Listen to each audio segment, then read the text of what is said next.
There we go. Oh, okay. Well, anyway, thank you very much, everyone. I'd like to welcome Jon Paul Sydnor to Global Thoughts.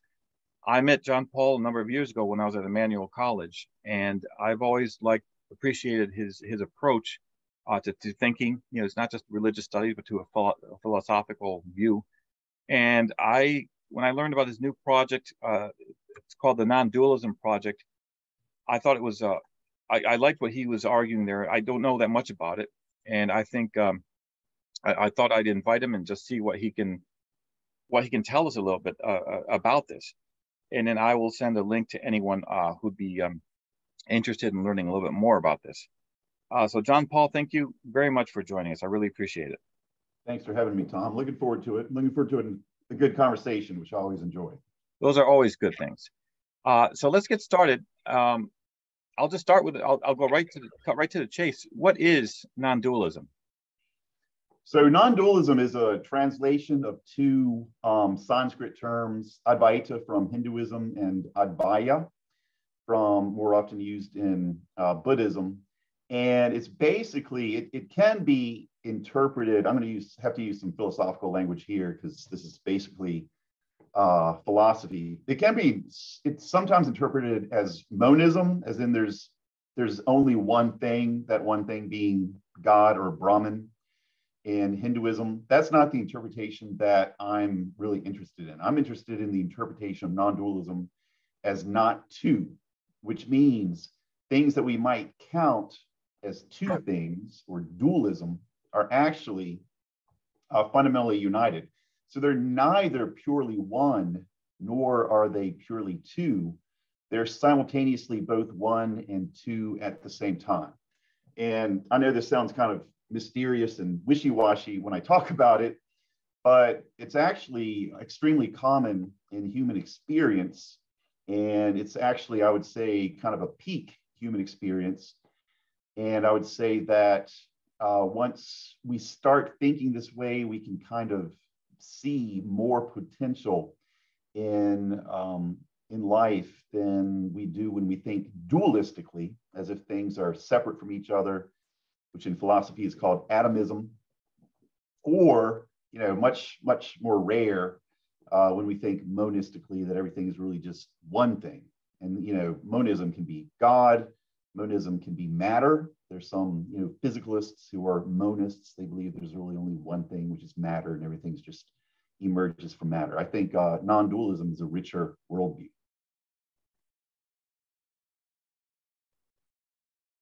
No, that's a great picture, and it's a good segue into what I'd like to talk about, and certainly Milton can talk a little bit more about this more extensively, because in international education we have that worldview. I think we talk about universalism and particularism, and we try to engage these students, and we try to have, these concepts, we want students to know them, to experience them, and to be aware of them, to reflect a little bit. Because we want them to have these connections to people, around the world. I'm going to go back a little bit to what we had talked a little bit earlier before we started this recording about anger, because we certainly seem to be seeing a lot more anger these days. And I did reference that book by this philosopher that it's called The Case for Rage. I think we all can agree that rage or anger, and she does make a distinction, by the way, between rage and anger, which I was not aware of. She makes it seem that it can be a valuable tool, not just for advocacy, but for engagement. So, Jon Paul, what do you think? We did talk about this. What can you use anger as a tool? I think it can be used as a tool. With regard to non-dualism, I'm rather suspicious of anger, and I have to be very suspect of what I'm saying right now.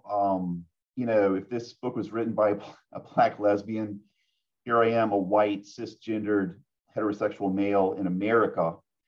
And so I have not experienced what she has experienced. So I need to be very circumspect about disagreeing with her. But, my heroes historically have been people like Martin Luther King, Mahatma Gandhi. Even her reputation has declined somewhat in the past 10 years, but when Aung San Suu Kyi in Myanmar was working for democracy, she utilized this nonviolent approach, a very calm nonviolent approach. And one thing I'll say about those people is that they all won. And I think if you look back historically, movements that were led, now there might be some certain conditions that are necessary for this, but movements that were led by nonviolent protesters against violent regimes had a higher chance of winning than violent movements. And I really think that there's a philosopher in Boston named Gene Sharp, and he was really the primary theorist of nonviolence. And he was completely almost Machiavellian in his advocacy of nonviolence, because his point was that if you play the anger game, the rage game, the violence game, the power game, that's what the powers that be know and understand, and they will respond likewise and very effectively. But when you play the nonviolence game, when you play the universalist game, they're all of a sudden very disoriented, discombobulated, because they don't know the rules of that game. And we saw it work briefly. Unfortunately, there was a failure to establish a long-term democratic government, but we saw that in the Arab Spring, for example, when nonviolent protesters confronted violent regimes and were able, unfortunately, is frequently just temporarily able to overthrow those regimes through their nonviolent protests. So I'm a little bit historically suspicious of the practicality of the rage approach. I agree with you. And I'm going to bring Cuba into this. I was in Cuba for the last week. Let me backtrack a little bit. It was earlier in the spring where the conservative New York Times columnist Bret Stephens came to Geneva and he spoke at the colleges. And I asked him a question. I said, look, if you were an advisor to President Joseph Biden, what would you tell him in terms of what is the best approach to really engage Cuba?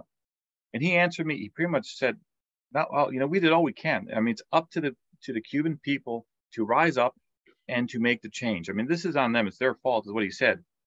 I wanted to continue the question because he really just missed the reality, because what I saw there in Cuba right now, they're in no condition to rise up. One, they have no access to guns. As you're saying, Jon Paul, you don't necessarily have to access violence to really create change, but they have no access to guns. Food it's a horrible shortage that they have of food, supplies, medicine. They can't really do this. And then you have the Miami Cubans in really espousing rage and saying, look, we need to have the rage going on here. I don't know how the situation with Cuba is going to be resolved, but we did mention this earlier. It's ironic because a lot of, very hardline Republicans say, look, we need to have the hard policy against Cuba, but then they're also taking a hard line against immigration, but those hard policies against Cuba is producing more and more immigration. Literally thousands of Cubans per month are coming to the United States through Mexico.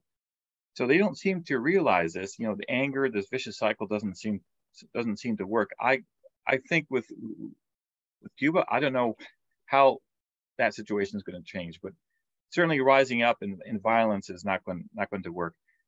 Milton, did you have a question? I may have cut you off. Sorry.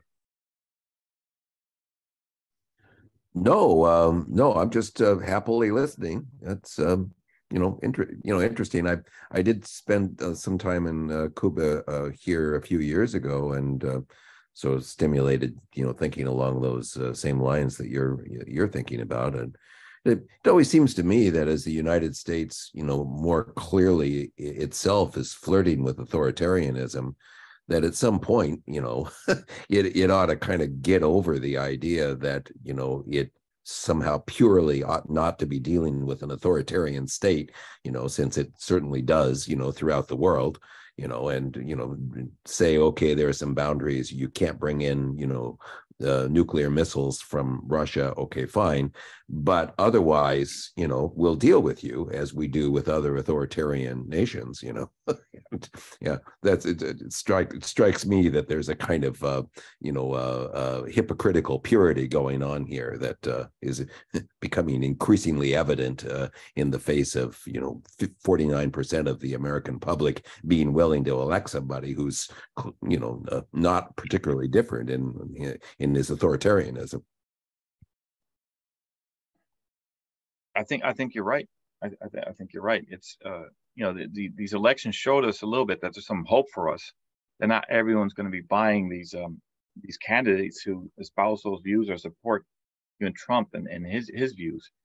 So it does give me. It does still give me still hope. 49% of them. You're right. We cannot forget that number. That really is. It's a high number. But now another thing, I'm going to bring something up. I came across a video, and I don't really know how to understand this, how to interpret this. I did not enter into this debate on Twitter. Well, it's never safe to enter into any debate on Twitter, but it was a video about a professor, a high school teacher.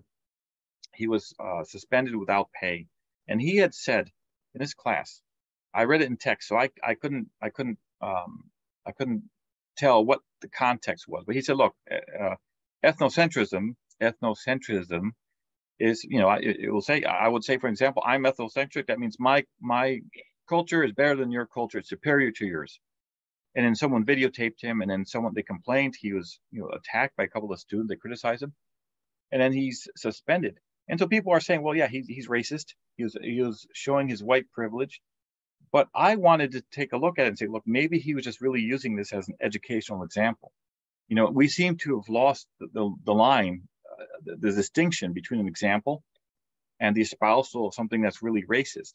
Milton, maybe this is something you could speak more to, because I may look for the video and see for myself, but it just seems that teachers and educators now have to be very careful of what they say. Let me, I think that would be interesting to do, but I'd like to put it into the context of something that Jon was saying earlier, and sort of direct back to his idea of non-dualism. And Jon, Milton, I have one request, Milton. Yeah. I'm from the South. I have two first names. So if you can call me Jon Paul, that's preferred. If that's too long, you call me JP. Either one's fine. No problem. No problem at all. And I similarly object to having my name shortened to Milt. Yeah.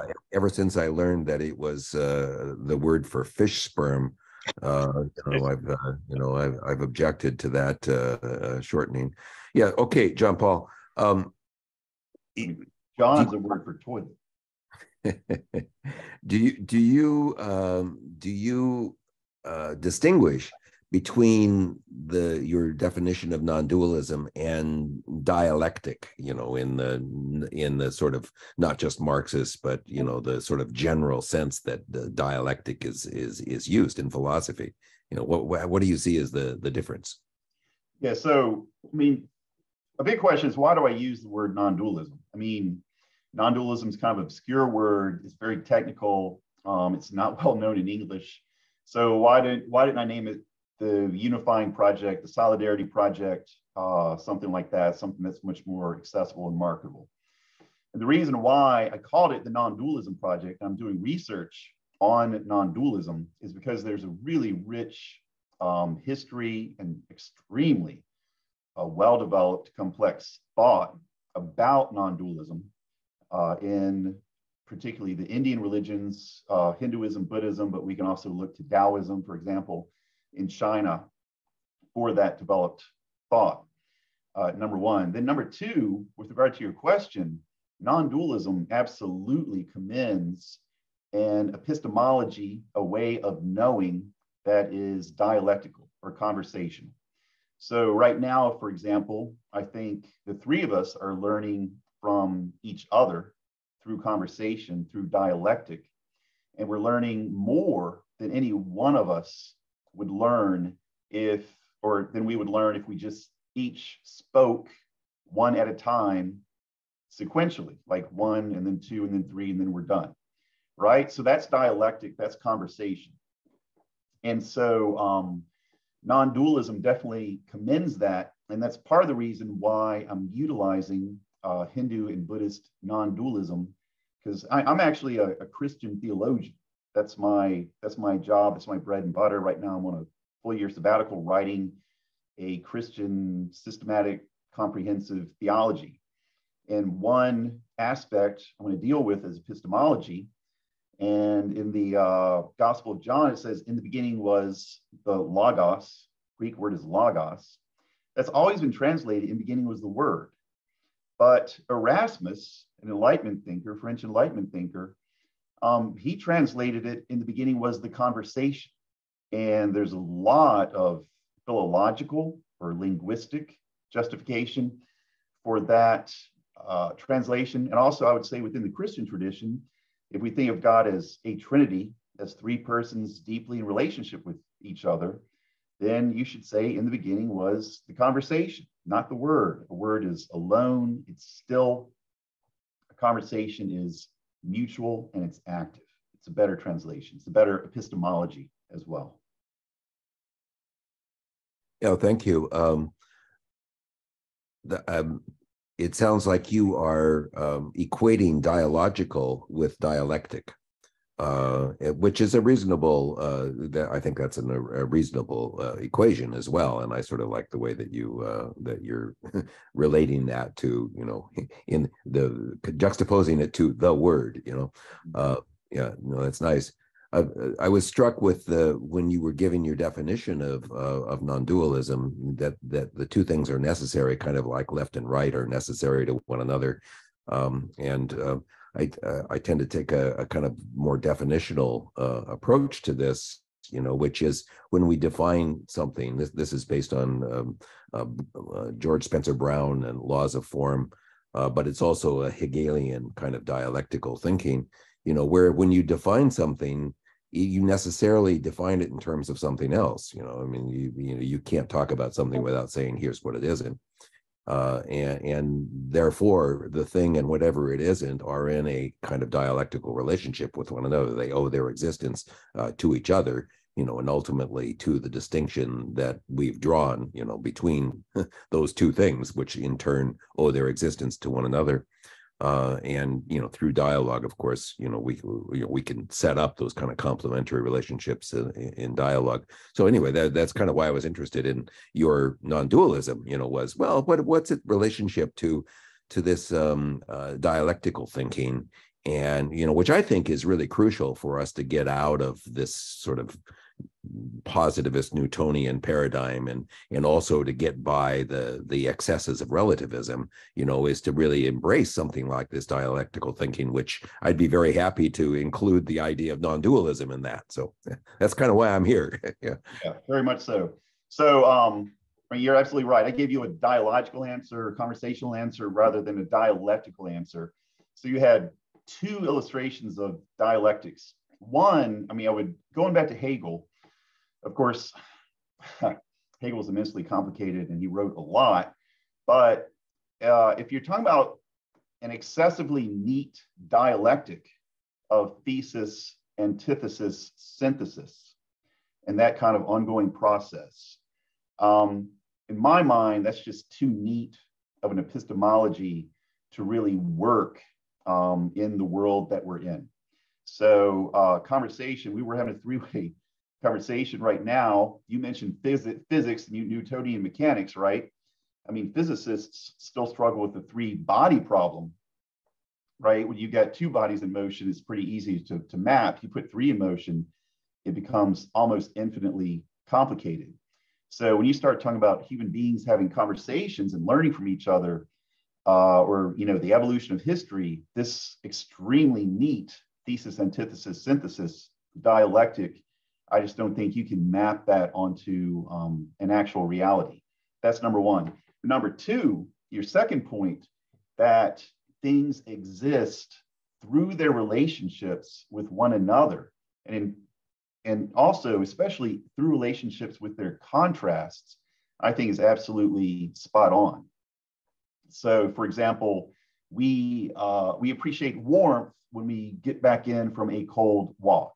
We appreciate light when we've been in the darkness for a while. So I would agree with you. I think it's a fundamental assertion of non-dualism that reality consists not of opposites that oppose each other, but of mutually amplifying contrasts. And then to bring this mutually amplifying contrast non-dual theory back to study abroad, I mean, that's why you're getting students to go abroad and to study, because they encounter cultural contrasts and linguistic contrasts and historical contrasts and political contrasts. And through the encounter with those contrasts, they come to understand what they know, the familiar, the obvious, better, which destabilizes the familiar and the obvious, raises it into consciousness, and allows you to examine it in a fresh light. And even, you know, if you can raise it high enough in consciousness and then have a dialogue about it, you might even change your mind about, you know, that particular cultural conviction that once seemed obvious, absolutely familiar and natural to you. Oh, may I continue, Tom, interacting with Jon Paul? Go ahead. Yeah. That fits with your thing. Okay. Yeah, thanks a lot, Jon Paul. That's it was very clear, and you know, I by the way, I agree with you about the sort of classic thesis, antithesis, synthesis. There are some good examples in history of how that doesn't work as a simple guide to action. The part, and there's something kind of teleological about that, and so, but if you take dialectical in a sort of non-teleological sense, you know, you just get that second point that I was making, which is, you know, looking at the things existing in juxtaposition, and it's that, I mean, and I agree with you that's the really interesting thing that study abroad students can be learning. I mean, not only what we used to simplistically call cultural self-awareness, you know, which is essentially being aware of how you're defining your own culture in contrast to something else, and then going and experiencing that something else, you know, which in turn brings into relief the thing that you were taking as being unitary. Turns out that it's actually, you know, part of a dialectic, you know, because it's defined in terms of something else, or at least the observational categories that we bring to bear on that are juxtapositional, you know, and our experience is not necessarily juxtapositional, but the explanations that we have of that experience are necessarily juxtapositional. And then there's this wonderful quote from Matoyana, who says, we don't really need to explain things to live, but insofar as we do explain things, they become part of our life. And I really kind of like that. It's a slight paraphrase of Umberto Matoyana, but you know, the idea is that we live our explanations, and so in study abroad we're explaining cultural difference, and you know, then the idea is that people who have that experience eventually are able to live that experience. And then I go a little bit beyond maybe what you're saying, Jon Paul, which is, yeah, it's possible that we change, or at least we, you know, increase our repertoire, you know, of behavior or thinking worldview. But, you know, I these days I'm kind of looking ahead of that and saying, so how do we position study abroad students, some of them, to be proponents of living in multicultural societies, you know, of the kind of these days I'm calling it meta coordination, you know, but the kind of activity necessary to make a multicultural society work without just assimilating people and saying, you know, become like us, and you know, then it's okay. It's sort of the melting pot, or the opposite, which is, you know, go away, you know, let us, you know, be our own ethnic group, and you know, don't bother us with difference. So assuming that neither of those are really viable alternatives, and we are going to be living in a multicultural society, it seems to me that the question is, how does this kind of non-dualistic dialectical thinking that conceivably comes out of study abroad help to equip people to manage to be good citizens, essentially, in that kind of multicultural society? Right. Okay. So there's a lot of questions in there. So let me see if I can answer a couple of them. I think if you look to the Buddhist tradition, you know, they kind of talk about in Buddhism the recognition of impermanence. If we observe our minds and observe reality, we recognize everything's impermanence, everything is impermanent, everything arises, everything ceases. And then they talk about how that in itself, going through that process itself, produces compassion. It's almost like our natural state is to be compassionate, and our unnatural state, which is caused by craving for permanence, makes us uncompassionate, grasping, frustrated, angry, and mean, right? So I think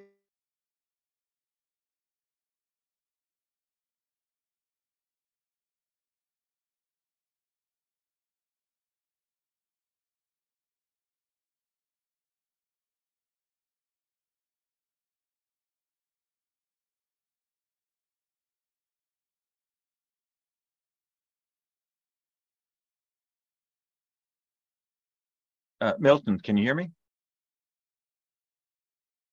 Jon Paul. actually, we actually enjoyed that experience, the experience of learning and changing and growth.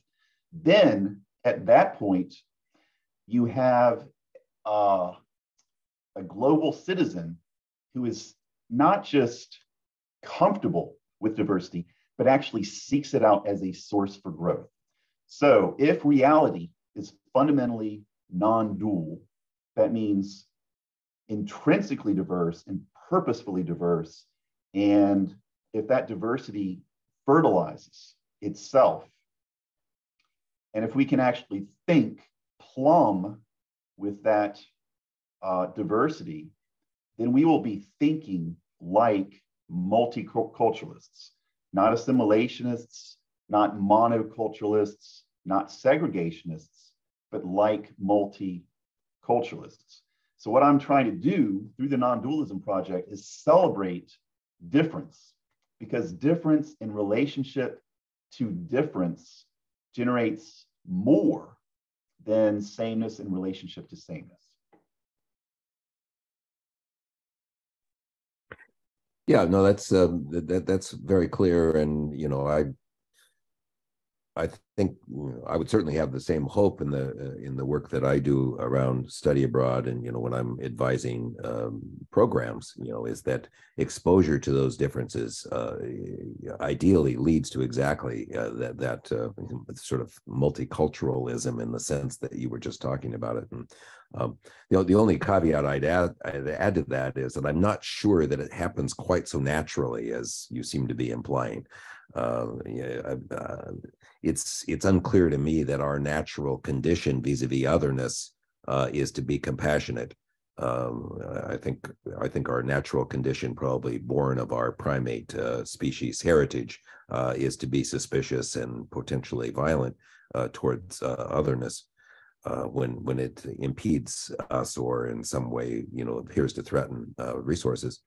And so it seems like there may be an additional level of consciousness development necessary to counteract what I would consider our natural tendencies to be suspicious of otherness, to shift into embracing that for the reasons that you say, that there is a value to that diversity and it's inevitable anyway. So if we want to live in a society, we need to figure out how to do so without falling back to our primate past and seeing who can be the alpha monkey and how we can subdue all the other monkeys, which unfortunately I think we see too many examples of that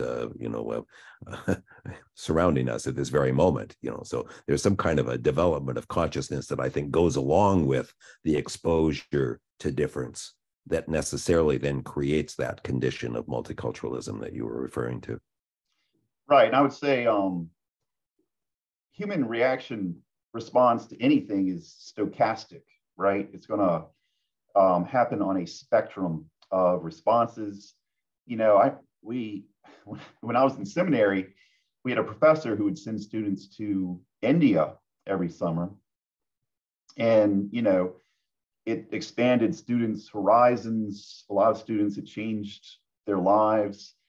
But I remember one of the guys who went 2 years before me.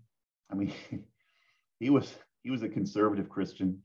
And he went over there, and I went to the Hindu temples and I observed the Hindu rituals. And I was just fascinated by it.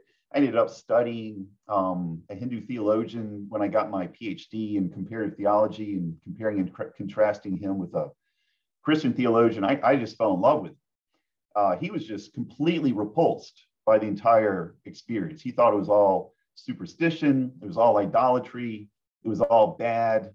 And what they really needed was to be converted to, rational Western Christianity. So you do have negative responses to travel. All human response is stochastic. So what I'm really trying to do in the non-dualism project is make an underlying fundamental argument for encountering difference as a means of growth. And the religion that I'm really working with is kind of an existential growth religion, or an existential growth theology, which I think very much dovetails with the theory of study abroad that y'all are both working with.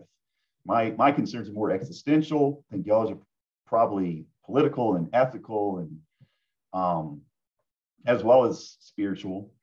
But there are other forms of theology, and there are other forms of self that are very defensive.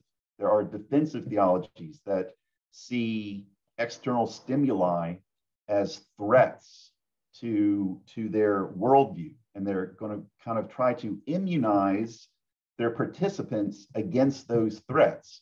And they're not going to want their participants to be exposed to a lot of foreign ideas, foreign religions, foreign cultures. And there are pockets in American culture that do not want their children, their grandchildren, or whoever exposed to difference that will change them, that will make their own children and grandchildren different from who they are. So this is a very emotional issue for a lot of people. And I would simply argue that, so you're right, we can't just send them abroad without helping them process it. We need to talk about what's happening when they go abroad, and why what's happening is a good thing. It's an opportunity. It's not a threat. Yeah. No, that seems like that's a good statement of what I would consider the compilation of research over the last couple of decades in study abroad, is that this needs to be a facilitated process, and that the event, the experience is important, but it needs to be facilitated in the direction that you're talking about. I had a good friend, my best friend from high school, actually. So we've been friends for many decades. His name is Doug Cook. Went to Harvard Divinity School, and we used to have lots of discussions about existential religious philosophy, and in ways that I thought were existential theology, and in ways that I think are completely consistent with the kind of consciousness development that I was referring to earlier, as the concomitant of study abroad, the necessary concomitant of study abroad that turns it into development of multiculturalism, or the ability to live in a multicultural society, whatever we might call that kind of citizenship. Yeah, that's interesting. Good.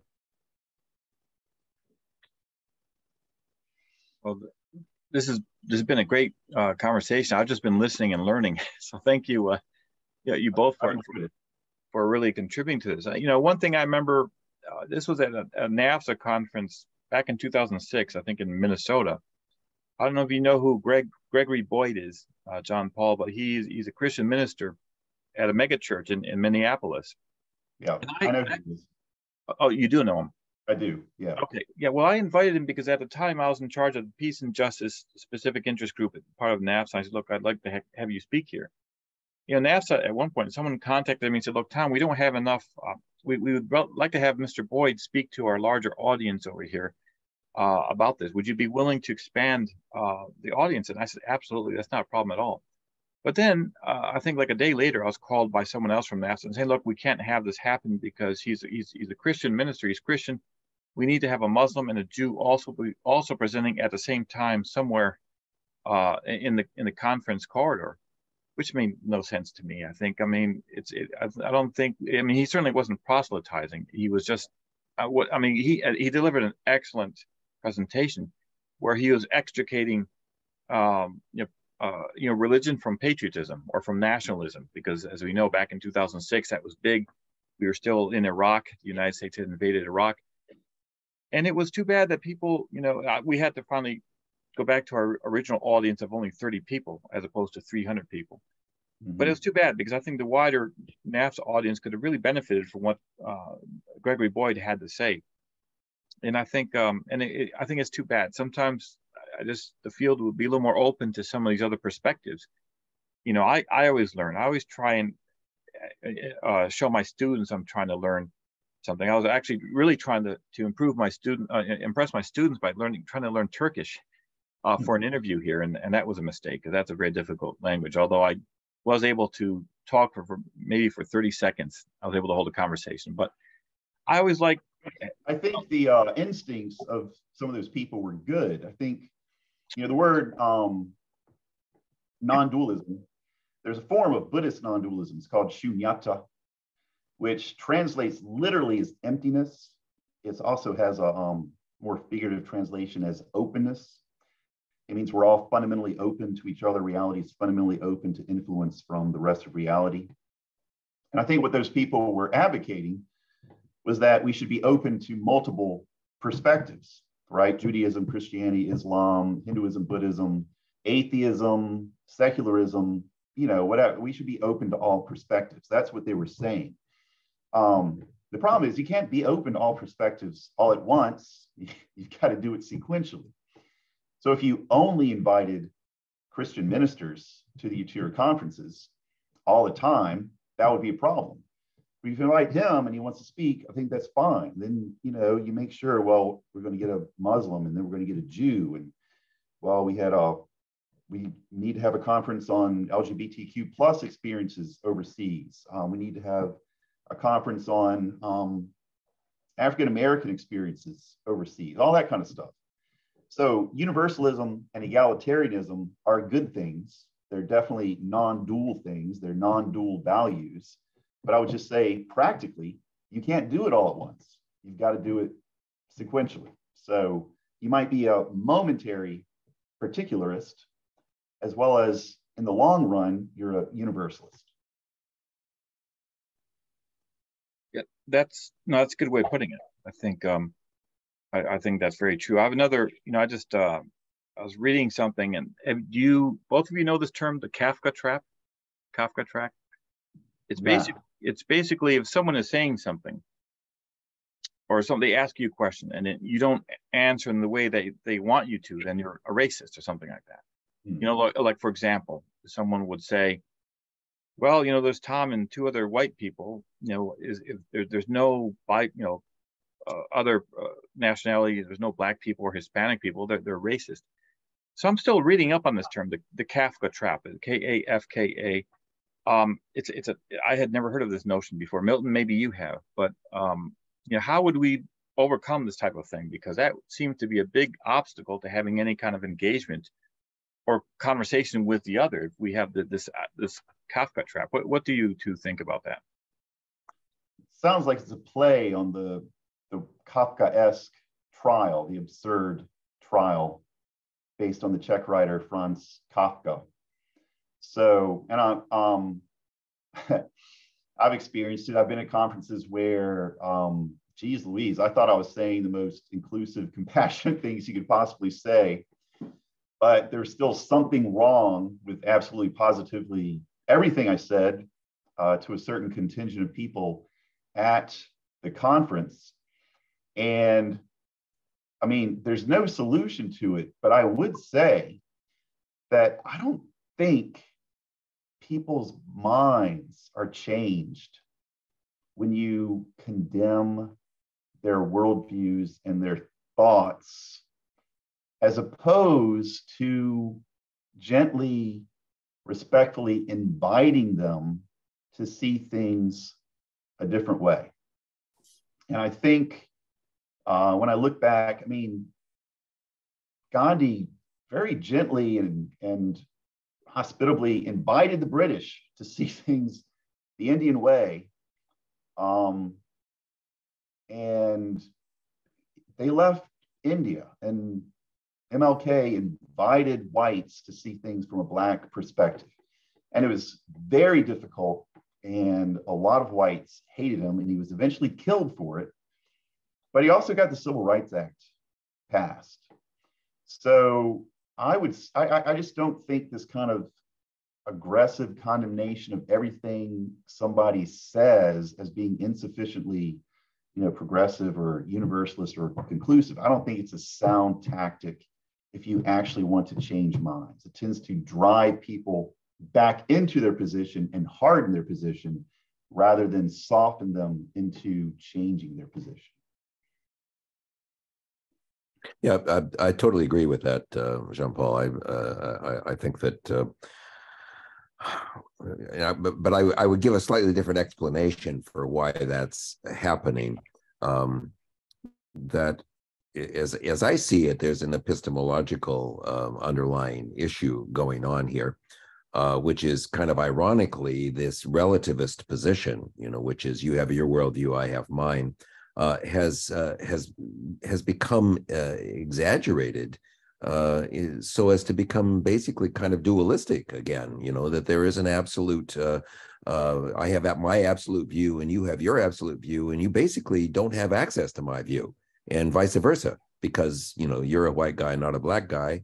Essentially you don't have access to a Black guy's perspective, which is really counter to what Martin Luther King, I think you correctly were saying, he was inviting white people to say, look at this Black perspective. And I think that there still are a lot of thoughtful people on both sides who believe that empathy is possible, across worldview. I mean, of course, it is our business in study abroad, is to be generating exactly the conditions for empathy, in cross-cultural situations.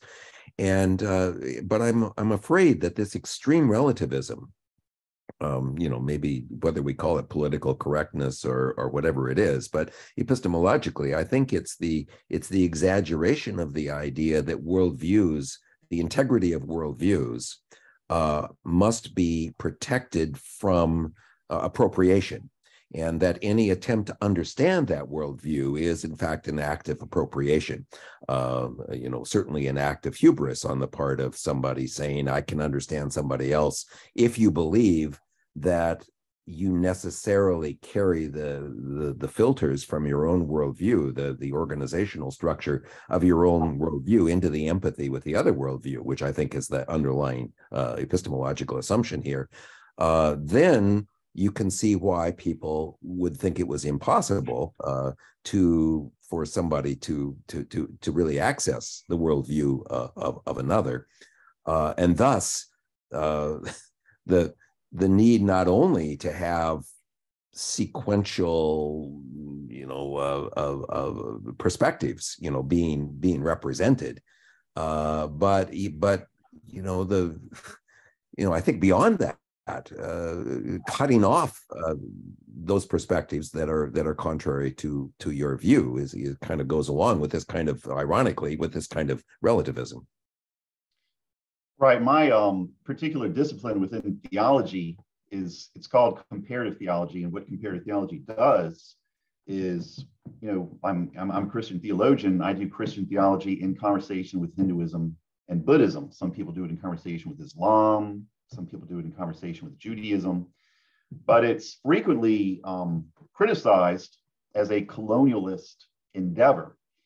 If you want to look at it that way, you can look at it that way. We are basically mining the Hindu and Buddhist traditions for thoughts and ideas and concepts that will help to better develop the Christian tradition.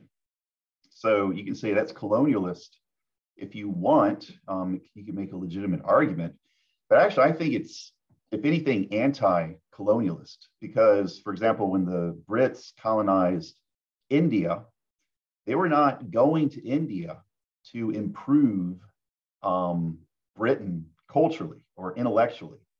They looked down on Indians, they mocked them, they disrespected them, and comparative theology, on the other hand, is inviting the other to transform the self.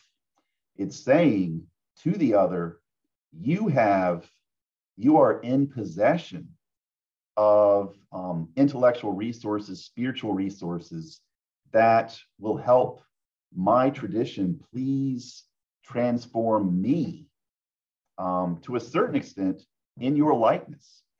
And that is, I would say that's an anti-colonialist endeavor.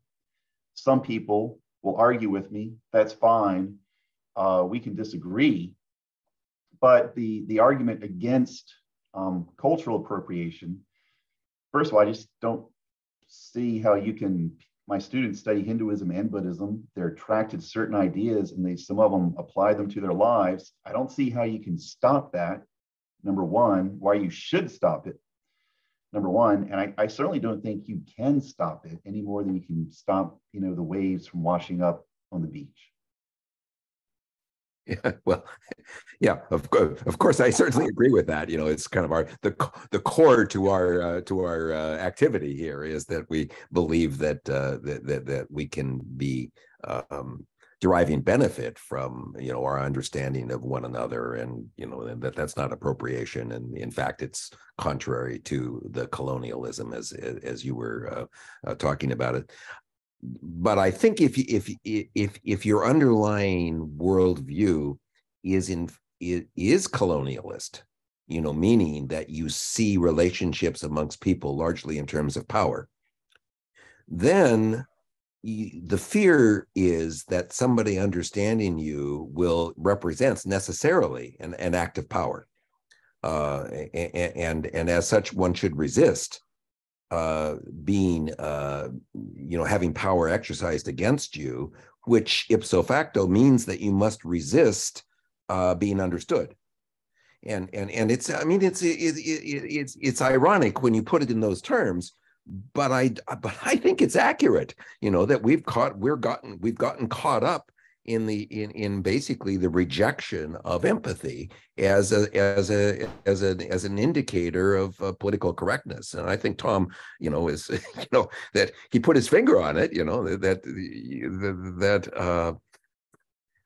when we try to present alternative points of view, but we do so in this context that everything is an exercise of power, then it becomes really impossible to do it, even to do it sequentially, as you were suggesting. And I would say, of course, when we try to understand the other, someone who is different from us, someone who can challenge us, who interprets the world differently from us, of course, when we try to understand them, we're gonna misunderstand them. That doesn't mean we shouldn't try to understand them.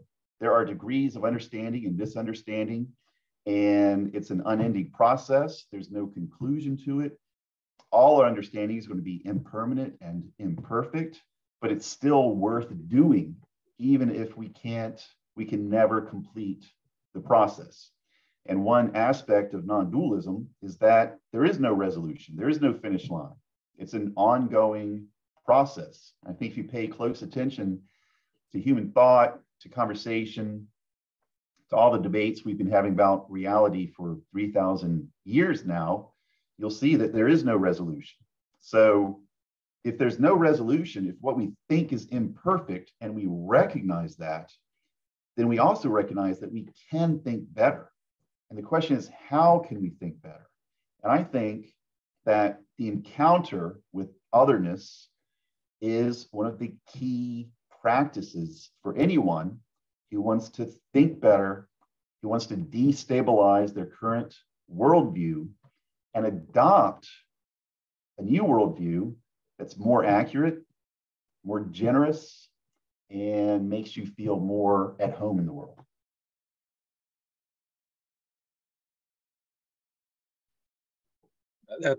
I applaud. I see Milton giving you the thumbs up. I think I completely agree. We're coming to the end here, but I just wanted to share a story, and this is something I learned from one of your sessions, Milton, from years ago, about values and beliefs. I have to stay away from all these debates on Facebook and Twitter, but anyway, someone had posted this video of these people riding a subway, I think in LA or something like that. The young Asian guy just sitting there, and this out of nowhere comes this elderly man, obviously mentally not there, starts yelling at him, horrible language, mocking him, pretending to be like a karate person, something like that. What bothered me was no one did anything until the Asian man finally stood up, said, "I had enough. I'm going to defend myself." Then that's when people came in to stop him from defending himself. But what interested me most, there's some comments there, and I saw two comments from two of my friends, one very conservative, the other very liberal. And my conservative friend said, "Look, if I were there, I'd have taken out my gun and I would have taken care of this." And my other friend said, no, guns are not the issue, blah, blah, blah. You can't do this. And I just said, hold on for a minute. You both actually are coming from the same perspective, right? You have the same values. This is wrong what this one person is doing to the other. It's just that your beliefs are a little bit different. One wants to use a gun, the other, you want to use a little more, I don't know, diplomatic approach, I guess. So I think it's what you've been saying. We just have to go back to, reminding people we have a lot more common than we have different. I think we've forgotten that, and it's a challenge to overcome that. It is, and I think in that situation you can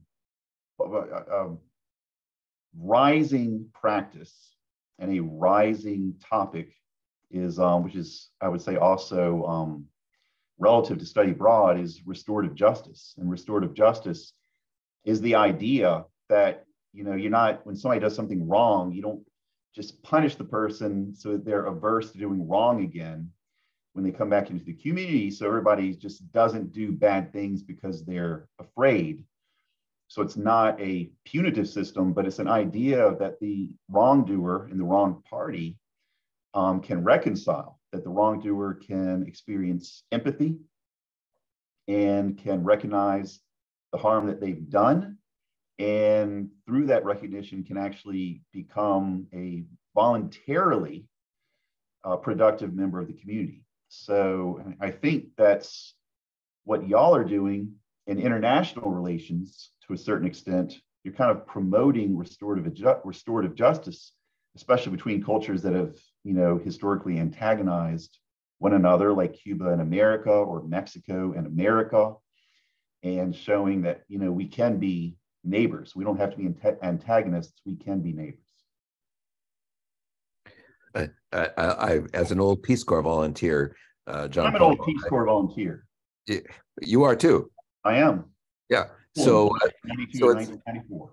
It's nice to think of ourselves as being participants in restorative justice, in international restorative justice. I like that, as members of essentially a colonial power, that at least imperialistic, that's going out and doing more or less the opposite. Right. So, yeah, to serve, going out to serve rather than overpower, to work with rather than to dominate. So I was very attracted to that mission of the Peace Corps, although at the time, I don't know if I knew why, but I was attracted to it. Now I can better articulate why I was so attracted to it. Yeah. Good. Yeah. Nice. Yeah. Well, we're living our explanations, to go back to Matuyana. Very much so. Well, we're reaching the hour-long point, so I'd like to thank all of you. Jon Paul, thank you so much. And Milton, you too. This was absolutely wonderful. I've learned a lot. That's why I was quiet this whole time and just listening. This is just a wonderful conversation. Let's hope this we can keep this conversation going. So thank you. Thanks for having me, Tom. Milton, it was nice to meet you. I will never abbreviate your name, I promise. Please not. Yes, and nor I you, Jon Paul. Thank you. Well, thank you very much, gentlemen. Have a great day, and we'll be in touch. All right. Thanks, Tom. Thank you. Yep.